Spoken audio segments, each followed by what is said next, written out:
I mean, CGI, you can do everything is possible, right? So you can do transparency, you can fly into the interior. Yeah. You basically communicate the design and communicate the technology as well. Okay. What is going to be available in the new car, in the new prototype, in the new design. So ultimately, you end up with an animation or still images. Or still images. Okay. Still images that shows the design, that shows the functionality of the car. Okay. And animations that show how is the car and how interacts the car. I mean, it's a big revolution currently in the automotive industry, right? Especially in visualization. But when talking about electrification and autonomous driving, yes, all the cars are evolving. Yes, right. Yeah, and design is very important. Yeah, it's changing a lot in the interior, in the exterior. Yeah. So through visualization is a way to communicate that. Okay. And it's a way also to help the design evolution, to help designers to visualize where are the proposals and to help to take a decision about where to drive this new design. Okay. Makes sense? Yes, it does. Yeah. It sounds very interesting. Yes, it is. It is. I mean, we are very lucky. I think we are very lucky. Sometimes I feel that we are playing there. Yeah. Because I like what I do, I guess, but time flies and I just feel that we are playing there. It's not a proper job compared to doctors, teachers, or people that really, I don't know, another professions. Changing the world. Yeah, changing the world, exactly. Yeah. But I actually feel that we are very lucky because playing with this piece of software and bringing designs to life, I mean, it's just a game.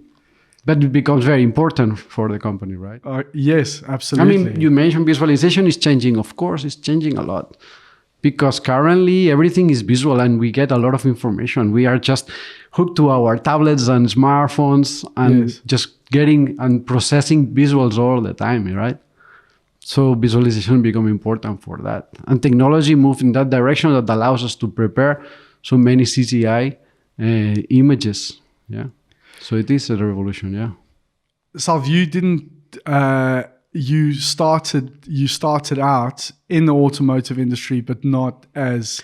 I did study engineering. Okay, you studied engineering in Spain. In Spain, yes, in Barcelona. Okay, and is that the same place that people would normally go in Barcelona to study car design, or is it a different school? It's a different school. Okay. Yeah. It was mainly engineering. Yes, I mean when I was a kid, when I finished the school, I didn't know exactly what I wanted to do. I mean, was really I was maybe immature. I didn't know I wanted to be a car designer or work in the design world. I didn't know enough, so I tried to keep my options open, and I did study engineering because an engineer can work in construction, can work in business, in banking, in automotive. Of course. Did you study with the intention to get into automotive? No, not really. No, Ah. not really. I didn't know exactly what I was going to do, but that engineering allowed to keep my options open. I guess. Yeah. And it worked out pretty well.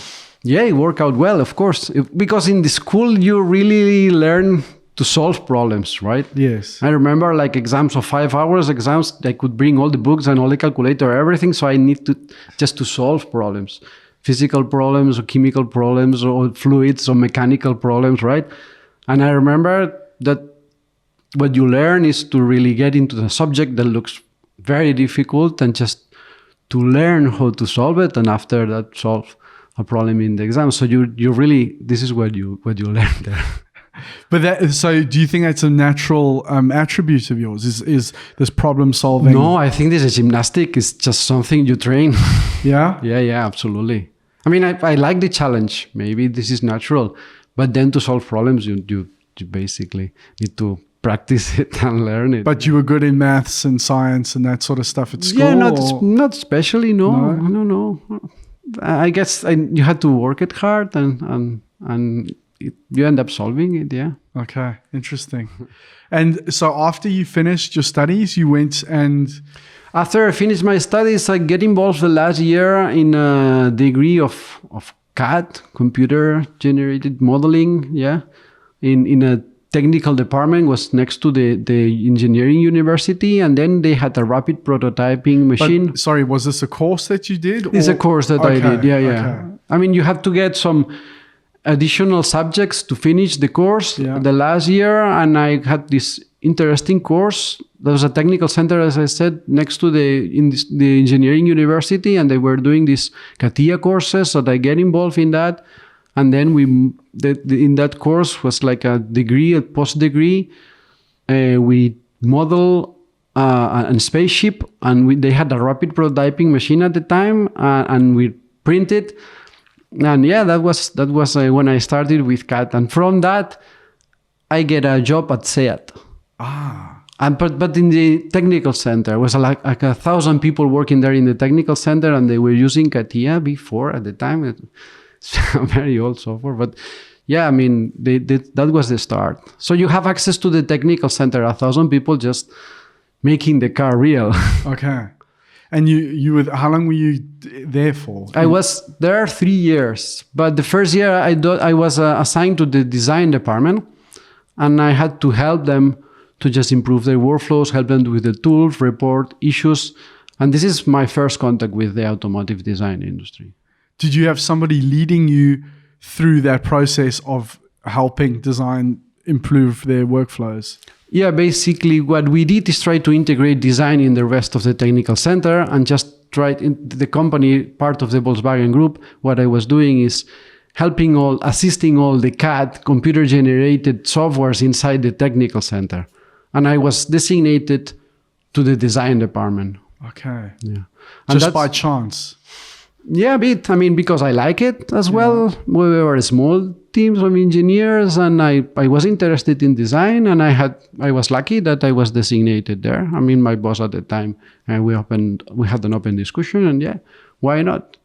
And that was when I really get interested in design. That was a very good timing for SEAT, for design. At the time was Walter da Silva there, was the golden times or golden years of SEAT, and a lot of show cars.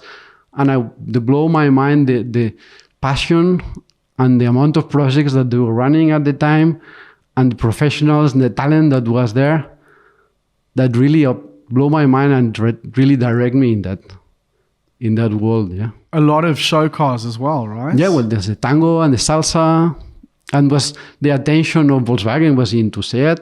They were just like a very good professionals there, very good design team. And yeah, it was amazing, really. I think everybody who left that age was really, really inspired by that time, yeah. And so that's your first introduction into the world of design? Yes, that's what my first contact with design. And then I met a lot of guys who were very good at Alias.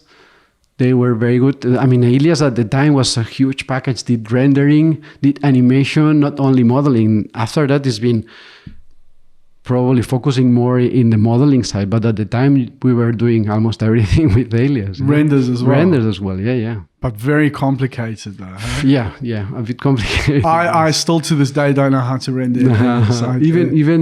They get rid of some of the functionality there because it makes no sense to have everything in the same package. But were amazing renders and animations in Alias at the time, yeah. And so after that Then in the design department there, you have access to the Alias, and you have access to talented people, and that shows you tips and tricks, and you are starting to model on your own. And what was clear to me is that not only the work, also the character of the people who really shows you and dedicates you time, and they are open-minded, and the majority of them have been living abroad, or they are from abroad. Okay. So that really made me see that why not? I mean, if I want to get into this industry, I need to live abroad, live in another culture, just meet another different studios. And a lot of people was coming from different studios. And that's what really interests me, right? If I want to dedicate myself, my career, or just focus my career in this world, I need to live abroad. I need to live in another country. I need to work in different studios, right? And that was clear to me. And that's after a couple of years, I moved to the UK.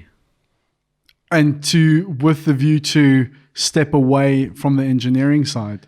Well, I was already very focused in the design, but just to get more experience. I mean, keep in mind that at the time was a very busy studio at SEAT, not really forgiving and very difficult to get involved in projects with a proper experience. So I felt that I had to learn much more before to just being able to give in that studio, right?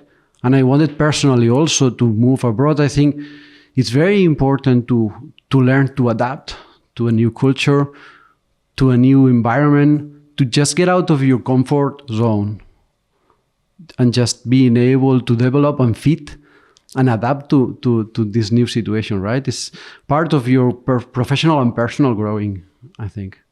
And as I said, the people that I was in touch with, they were guys who left abroad, and I liked the open-minded they have, the attitude they have about solving problems we talked before, but with a different open approach, right? Right. So that's, I think it was important for me, and that's why I decided to move to the UK, and yeah, I think it was a good choice. It was, well, maybe, yeah. But why the UK? Well, at the time, it was a lot of work there, was an opportunity there, and personally wise also fit at the time, yeah.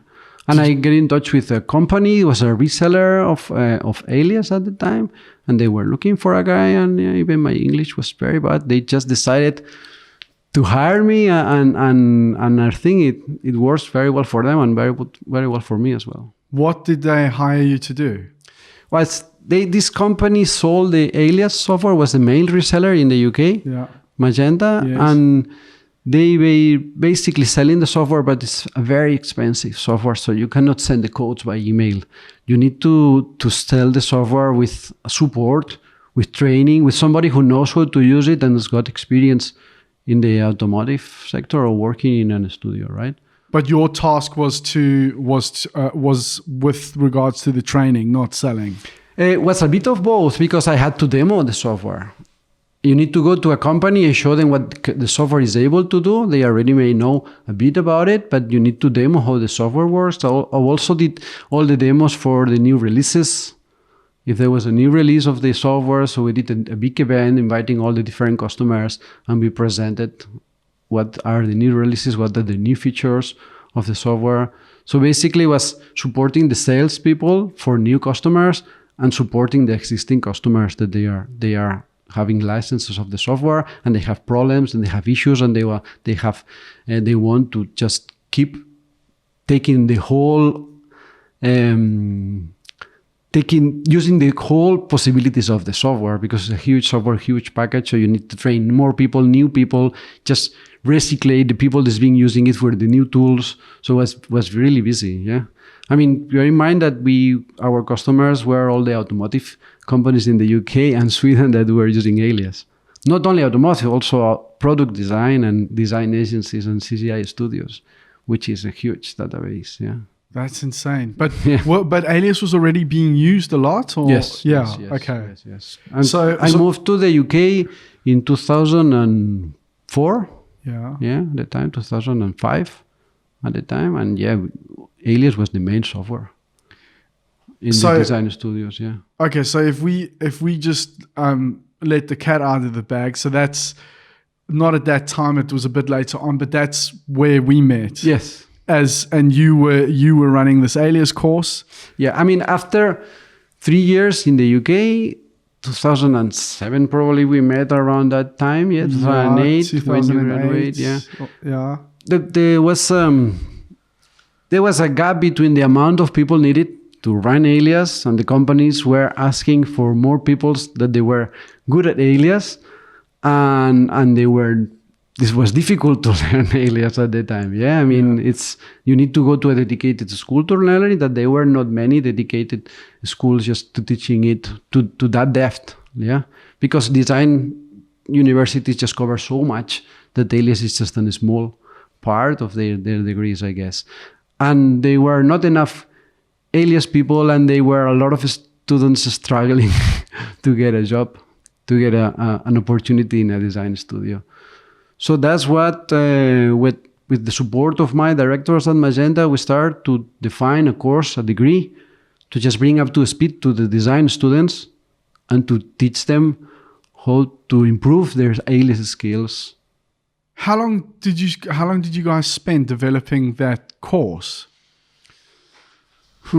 I mean, it's an ongoing thing. I mean, we started with 1 week, and after that we expanded. I mean, it's difficult, right? Because no, but actually developing a course structure. So yeah, like, I mean, the course okay. the course structure keeps evolving. Okay. Yeah, and at the end of the day, I was teaching professionally to new students, to new professionals that they wanted to learn Alias. So the course structure is something that you develop over years. Yes. Okay. But it keeps improving, it keeps evolving, yeah. But the one that you did, for example, the final structure, we were doing similar courses for 2 years already. Okay. So it's an ongoing thing. So if we speed up to that point, Yeah. that's where you and I met. Absolutely. And it was a beautiful experience, and it was short, intense, but I have to say that you were a brilliant teacher. Thank The you. course was expensive. That had nothing to do with you, but I did learn a lot in those 2 It's funny weeks. because nobody wants to pay for that course. Companies are struggling to find people that were not willing to pay for the course. Students, I don't think the course was especially expensive, but for a student it's a lot of money, Yeah. of course. But it's an investment, right? It's an investment in your education and allows you to get a fit in the industry. I mean, the people that we train, we were not teaching Alias from scratch. That's impossible. But we were encouraging everybody to buy a computer and just start to learn Alias on their own. And once they have a basic knowledge of it, we were maybe teaching them tricks and methodologies that they are using automotive to get a good quality surfacing. Salvador, one thing that was really interesting for me is that you seemed very natural as a teacher, and it could just be your character, this openness. But I am also generally pretty open and friendly and whatever. Yeah. But I also am very erratic in my thinking, and you had it was intense, but it was well paced, and it covered a broad range of things, and you helped structure the focus on the things that we needed to focus on. Like we were there saying like, how do we do grill meshes and how do we do like panel gaps and stuff like this? And you were like, well, hold on a second. You guys need to learn to sculpt first, basically. Yeah. And you took us through modeling the infamous second generation TT, which I learned a hell of a lot on that. But did you have any training as a teacher at all? Like where did those skills come from? This is something that I put together by my own. I don't know. Yeah, you learn a lot of tricks from people, as I said, that they have an open mind and teach you, and they have time to teach you these tricks, and they teach you a methodology to follow that suddenly, if you follow that methodology, the model comes together and you try to do it for yourself. And sometimes they are not intuitive. They are really something that somebody has to tell you, right? But if you follow this methodology and you follow some certain patterns, after that it actually works. Yeah, magically works and ticks in you because you see that basically you get hooked into it because you are controlling the software, right? And that's what I was trying to communicate basically, because Alias can be very annoying at the beginning, or any modeling software, I guess. But if you actually start to feel in control of it, it really motivates you to keep pushing, and then possibilities are very, very big. Yeah. So I just try to communicate, I guess, this enthusiasm and this hope that working in the right way, actually, it works. Yeah. I was also even more. I had no idea that you started out from an engineering standpoint. Yeah.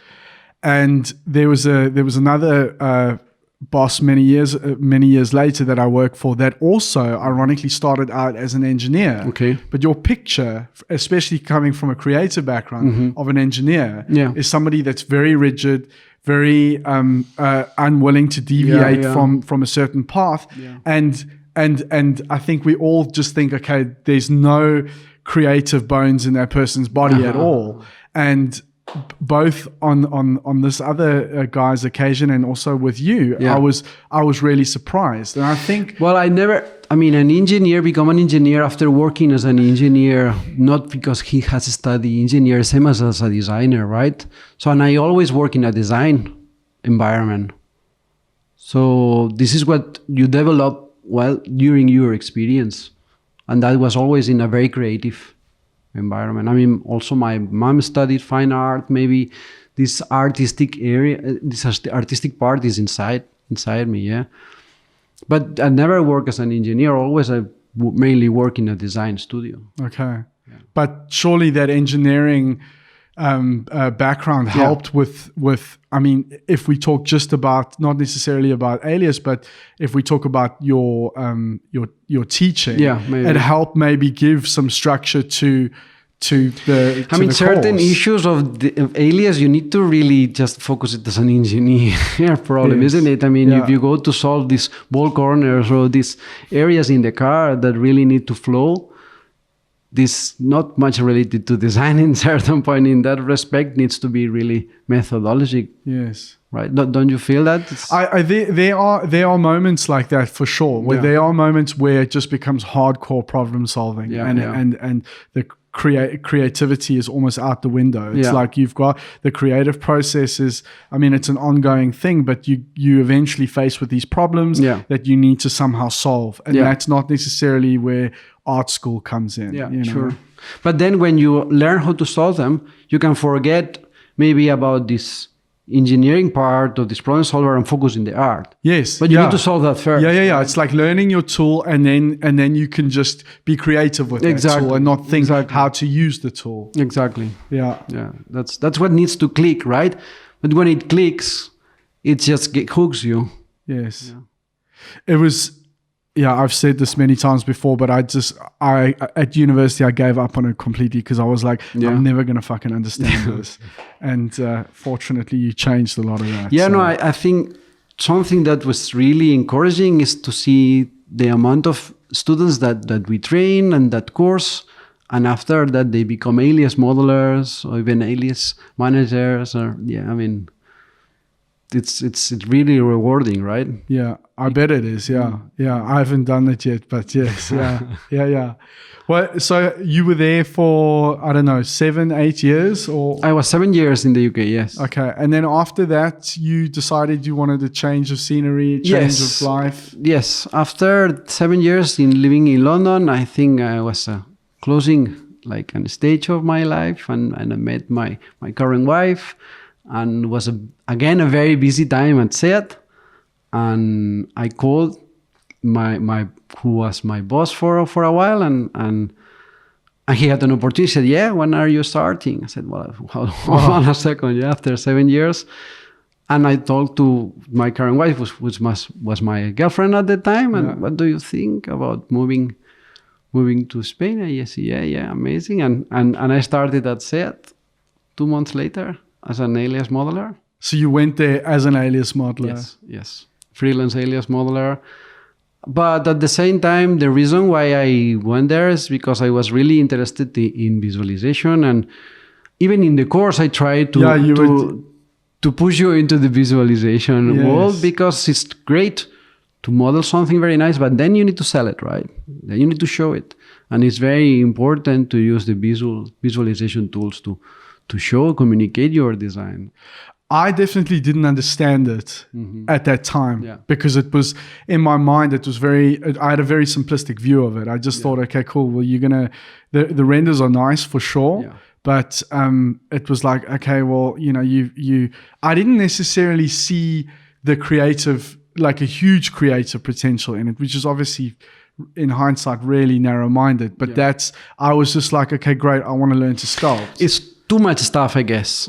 And we tried to compress it. And I think the last few days we tried to teach you how to communicate that. We have that design, we have this volume. Now we need to just put it in an environment, lighting, shading, and obviously show it. It's huge. It's very important. But obviously, it was so much stuff in your head that at the time it's like, all right, I'm just saturated, right? Yeah. Did you, at that time when you were interested in visualization, did you see what's happening today? Is that what you thought? Okay, cool. Like in like, you know, it was happening at the time. I'd say, it was happening at the time. It was happening at the time in all design studios because they have a small visualization team.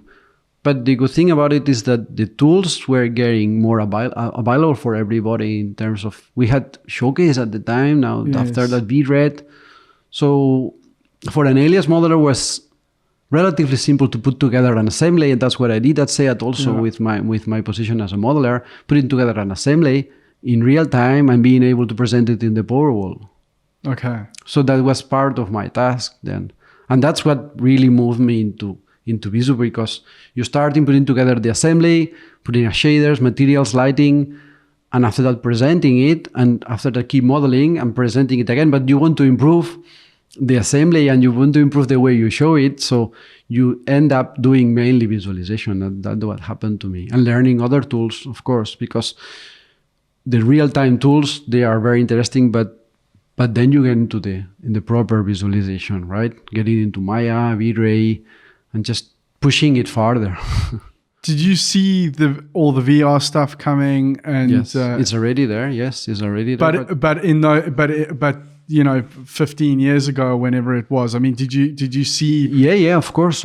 I mean, was together with the hardware development, right? You were able to put together more convincing real-time models and huge models with interior and exterior, with different variants of wheels, different variants of exteriors.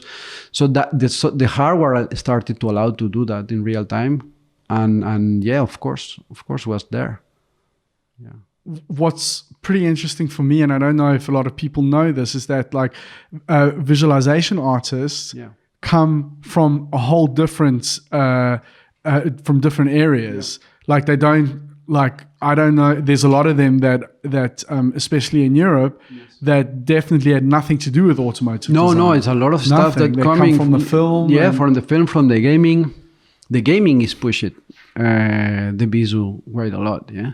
Because all these gaming cards and the gaming is moving much more money than automotive, basically. And they need this development of moving more polygons and better texture and more convincing graphics. So I think the gaming is a big, important push for the Visu in automotive, yeah, and everywhere basically, and the film industry as well, yeah. I'm not talking specifically about you, but do you think in general the automotive industry they've looked to gaming and film to say, like, they've taken certain people from that industry and said, help us set up our visualization workflow? Yes, yeah. I mean, not only the people, also the workflows, also the software, also the hardware has been developing in that direction. So yes, a lot of design studios that they didn't have visualization capabilities, they get a different profile and they started to develop it. Yes, for sure. Yes, it is. Everything is evolving in that direction. And currently in an automotive, the studio, you have a wider scope of careers, professions, and skills, not only the pure automotive designer or pure automotive guy working there. It's just such a revolution now that you can have people contributing in the car industry from all other disciplines. Yeah. You've got fashion designers for CMF and game and it's changing. It's changing a lot. Yeah, and it's changing now. It's an interesting time with the electrification and the autonomous driving. I mean, the car is really transforming the way we perceive it and the functionality that will be inside. Yeah. So yes, it is a lot of different disciplines and a lot of different skill sets that you need in an automotive studio currently. Yeah. I've talked briefly before with various different people about the importance of communication. Yeah. And you are also definitely a natural at that. Is that something that's also evolved over time? I mean, communication Through visuals you're talking about? Or? No, I'm talking about obvious. I mean, yes, that goes without saying, but with people, because especially when you've kind of, you've sidestepped this, you've jumped across different disciplines, and you've also gone into new environments and taught. I not see myself very good communicating, to be honest. No. But I really like to talk to people, and I think I'm good in relations more than in communicating. But yes, definitely, these relations are very important, and you learn from different people, from different characters, a lot of things, and just developing your career through different paths. Just being able to have first more in engineering, after that more on Alias, after that I modeled in polygons for a while, because getting into Visu, you realize that you need to model all the soft parts as well. And that was very interesting for a while. I was modeling all the internal, all the soft parts inside to be able to visualize it properly. You mean like cushions, door cushions, or even the steering wheel to do and proper UV unwrapping, and that's important. So, communicating is very important, and understanding, I guess, what it takes to get a final design, a final car, a final product in the street, or just to bring alive an idea, to be able to develop it further. And that's what I think Visu is very important, right? You need to sell it, right? A designer can have a great design, but is not able to sell, it's not going to be developed further. And the same for a studio that need to sell to the investors, or need to sell to the higher management. Sometimes people that is not even really automotive people, but they're deciding the finance, and you need to sell this project. So then when visuals are very important. Yeah. And after that, obviously, the car needs to be sold in the market, right? And the Visu tools allows you not only to sell it, also to take the right decisions,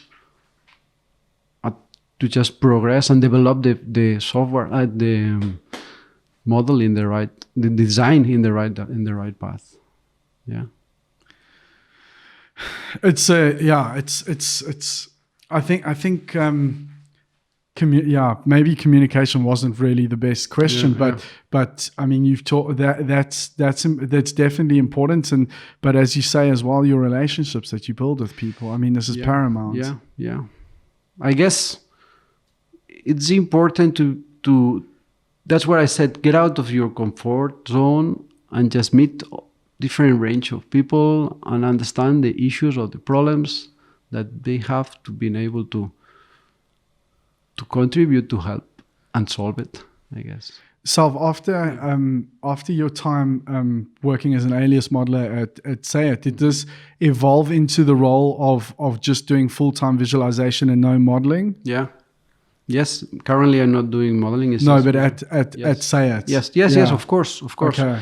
Of course, it's something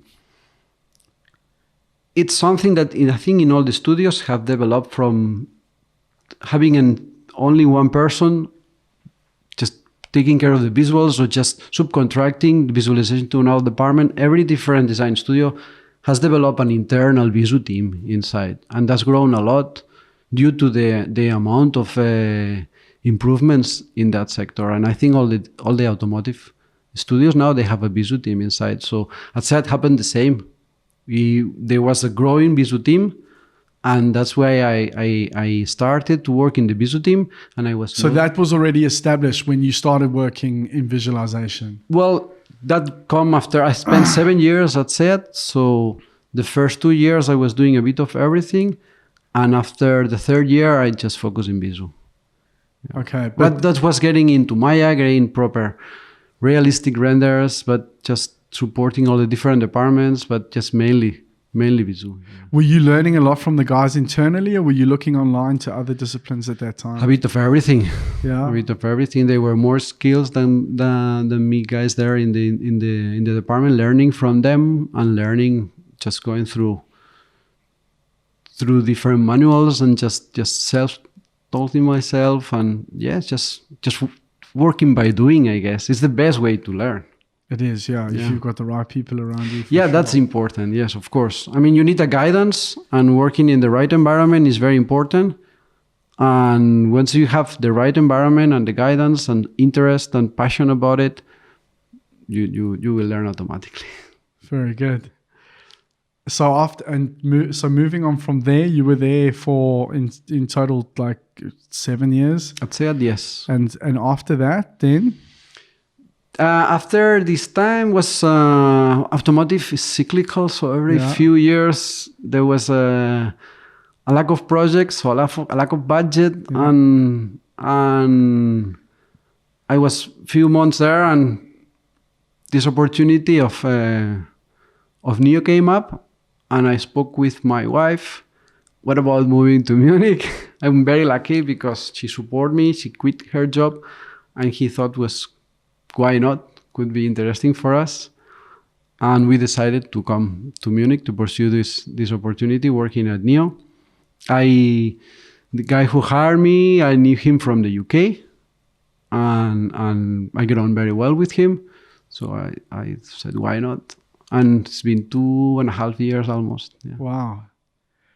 What is your average day like there? Currently at Neo? Well, yeah. Or as a visualization artist, like what are the sort of things that you'd be doing on a daily basis? It changes depending of its project base. Okay. And as I said, we are supporting the design departments there, but we really also supporting all the visuals to launch the new products in the websites or in the media, right? Okay. So in the last few months, we were very busy launching the new car that we presented, the EC6. Yeah. And a big part of our work is in the website. Yes. Or it's in all the marketing campaigns. Yeah. And currently we are very busy with the launch of a new product that we are gonna. Well, Neo is 6 years old, but we have launched a car every year. That's crazy. Yeah, it's mental. Yeah. But your daily task as a CGI artist, like what would an average day look like? What sort of things are you doing? Are you rigging? Are you unwrapping UVs or? No, I mean, and it's funny because at SEAT I was mainly working for the presentation. Quick. Everything needs to be super quick and just bring it all together and creating renders. Here we have, I mean, I think the level of quality is very high. So I work with Maya mainly, and we get the data from data prep, and we are exploring with lighting and textures what is the image that we want to get. So that's obviously established at the beginning, right? No, we established that. You established that, yes. yeah. Yes, we work together. We are very lucky. Our team. With our team, I'm really lucky with my colleagues, and I think we do a great team. We work very close with each other just to get the right look and depth. And after that, we just explore different angles, explore different ways to present the car, and to create visuals, create images, Photoshop them, or just get animations, put them into Nuke, and just to do different proposals. And when the marketing people or the art director like something or just give us the right direction, we keep in that. Do you guys have an art director internally? Yeah, kind of, yeah. Wow. Yeah, I mean, in automotive, a lot of people decide, right? Not necessarily the art director. Okay. So it's a look and depth that we are just creating between all of us. I'm fascinated by visualization in general because like it's gone from throwing a model into Showcase and creating a still that you go like, oh, look at this car, it's sitting on the street outside the Louvre or whatever the case is. And now it's like a full on like, you know, film production basically. It can be. Yeah, it can and be. you've got I mean, it depends. It depends on the studio, but you know, you've got quite a lot of people. Yeah. Just you know, either producing images or animations. But the thing for me is that that blows my mind is the amount of different software that you need to deal with, and how the hell would you know where to start if you go like, oh, I love all the, like, where do I start? Yeah, sure. Because there's it is a bit that, because these days you can go and capture a real scene, capture an HDR. So you need a piece of software to get the camera there and just capture it, and after that stitch it, and after that you bring it into your 3D software like Maya. But then you get some images and you need to edit it with another. We just call a lot of software, yes. But we scratch the surface of every single software and use it for what we need, right? Okay. So, like, is there, because there's so many different roles just within visualization. Like, there's, I mean, I don't even know what they are, but I mean, you can have somebody doing texturing. You can do something. In big production agencies, they have people that's only texturing, people that is only modeling, people is only lighting, people is only rigging. Yes. So what is rigging, for example? Well, what you need to do is to have several constraints in the car in that case. Yeah. But rigging is also used for mannequins and for human replication, right? But in the car, you basically will rig the wheels and will rig the suspension and will rig the body and the wheels just to make the car run around. Okay. Yes. So you have everything rigged. It means that you move one part, the others are following, basically. And then if you've got people in the scene, then it will be the movement of those people. Yes, so but we are not getting in that. Okay, yeah, I mean, we just, if we have a rig, you can buy a rig, a human to put inside, and then you position in one there, and we just stay there, right? Yes. We don't rig the human. That would be too much.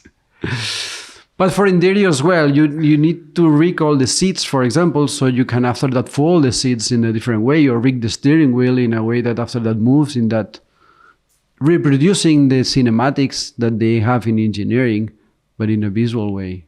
Yeah. Where everyone's got a real hard on for game engines these days, where do they come into? The game engines. Yes. Well, how does that fit into the workflow process? What exactly is, if you were to dumb down a game engine for somebody like myself, how would you explain it in idiot terms? But a game engine, I guess you are talking about the rendering engines, right?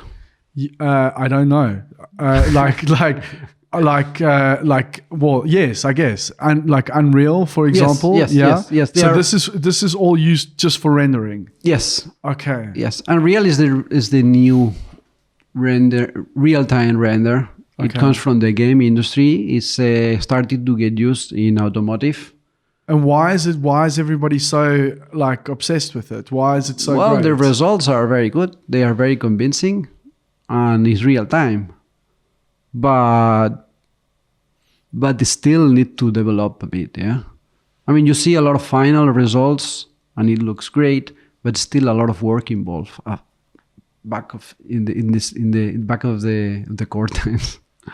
Does it ever drive you crazy trying to make something look real, like really real? It is important for us. If not real appealing, not always need to look real, but always need to look very appealing. But yeah, of course, if it's real, if you are looking for realism, hyper-realism, yes, it is challenging, of course. Challenging. I mean, it's super impressive. I remember a friend of mine who we both know, and he was talking about the images that, this is a few years ago now, but the images that they started to produce, and the design director at the time saw these. Yeah. And he was like, right, we are not doing any car photography anymore. We are doing this every single time. Sure. It's cheaper.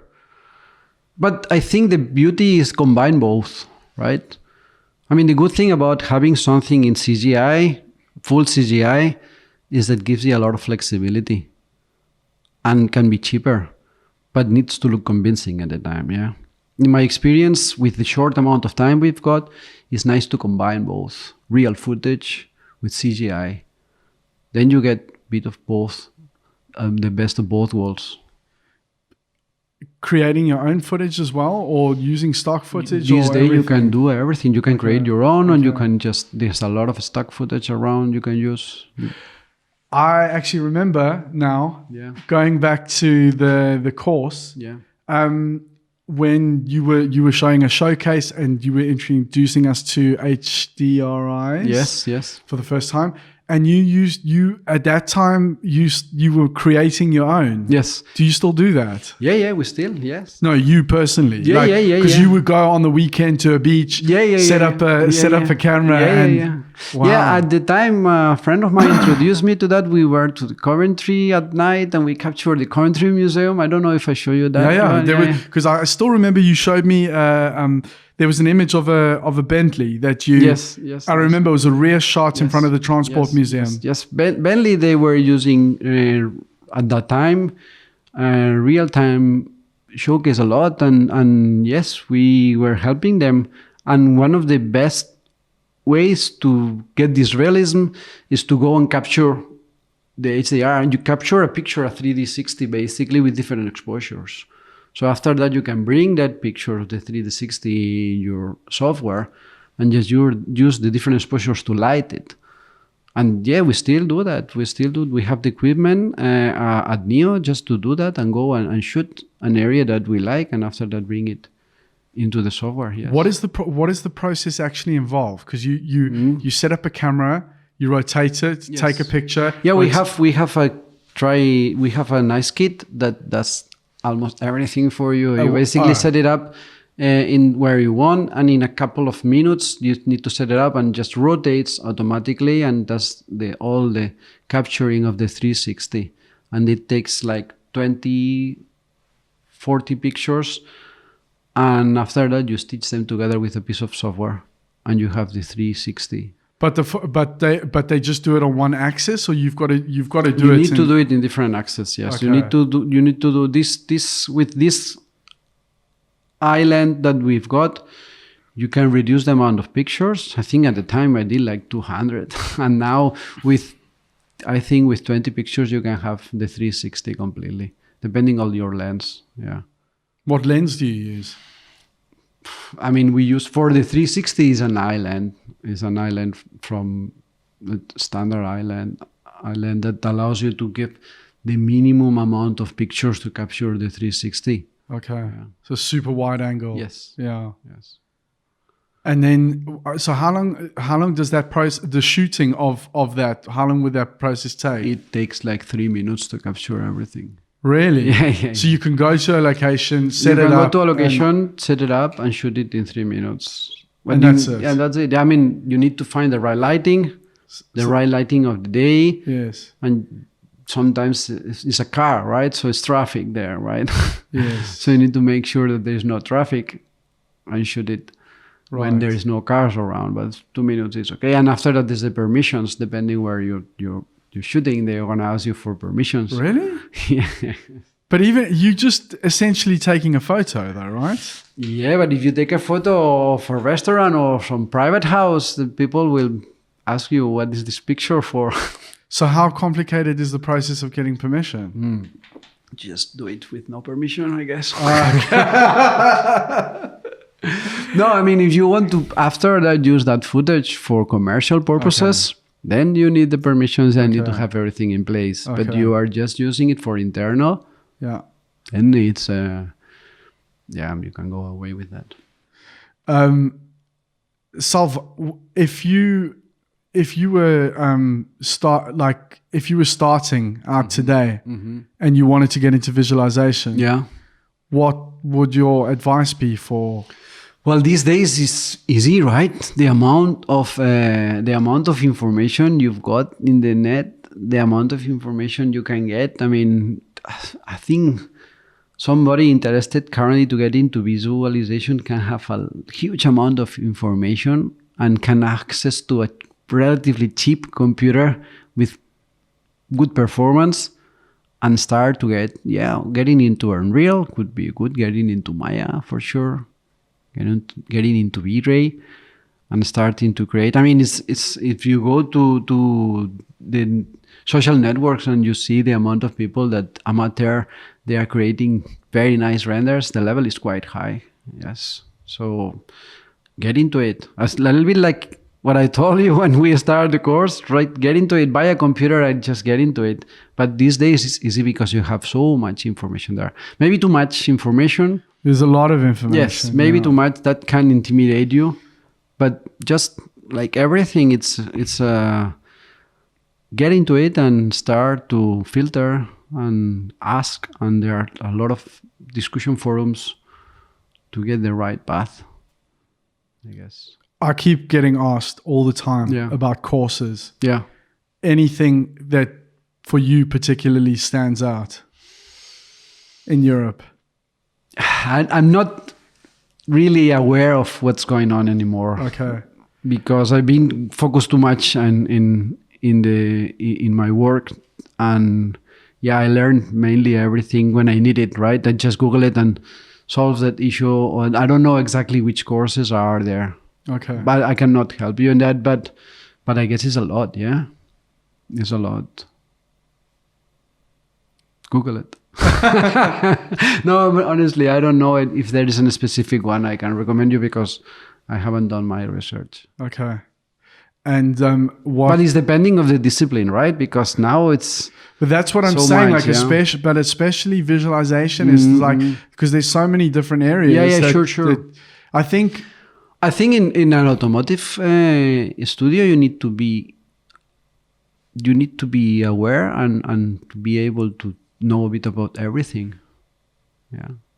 Because the one day they will ask you an animation of the interior, and another day they will ask you a completely different thing. Unfortunately, you need to learn a lot of different software packages. Yeah. Start with Maya. Yeah. Start with Maya. Maya is still a good tool, but there are others, right? There are this Blender as well. I haven't got time. Time is an issue for me, right? I mean, you also have kids, and I spend a lot of time at work, and after that, I have 2 kids, and my family is very important for me, so I need to take care of them and my wife. So time is an issue. I wish I had more time, but yeah, I don't know. When I see guys that after work they do their personal projects, I don't understand how they do it, basically. Yeah. Okay. Salv, thank you very much. It was an absolute pleasure to see you again. It's been a long time, and thank you for your time. Thank you. All right. Thank you. Grass. Thank you.